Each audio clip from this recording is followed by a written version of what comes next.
A few interesting talking points there to get through. Like I said earlier, we're also live on 97.3 Citi FM. So those who can't catch us on TV can definitely catch us on radio. Nathan, let me start off with you. The first interesting point I noted was the length of the coach's contract. Seems a little odd for me. Now, two things I want to ask.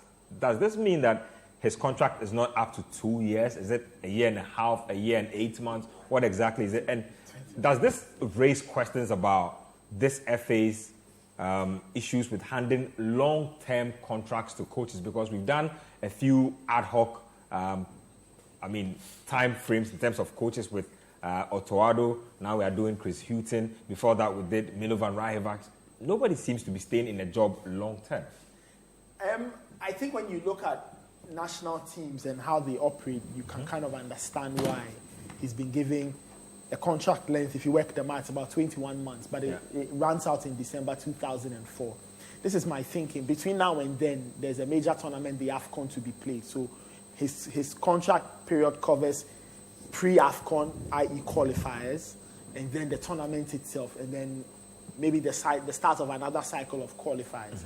But essentially, he will be judged on the qualifiers and the tournament itself, if Ghana makes it there and how well Ghana does. I think that's the reason behind some of these contracts. You probably don't want to lock a coach into a long-term deal where at a point things start to get a little stale, a little sour, but you look at the mathematics of compensation, of cutting up that contract and all of those things. So I feel that most entities would want to give a short contract and then you roll it over as and when. Because they did say that it would be subject to performance reviews. So I'm sure you give it a short term. Now in that period, like I said, AFCON qualifies and the AFCON itself, and then you decide on life after those competitions and what it will be. So I kind of understand why they would give these, short-term contracts. So you can quickly decide on a direction if it's not going well. And if it's going well, okay, you trigger another year, and then you keep operating like that.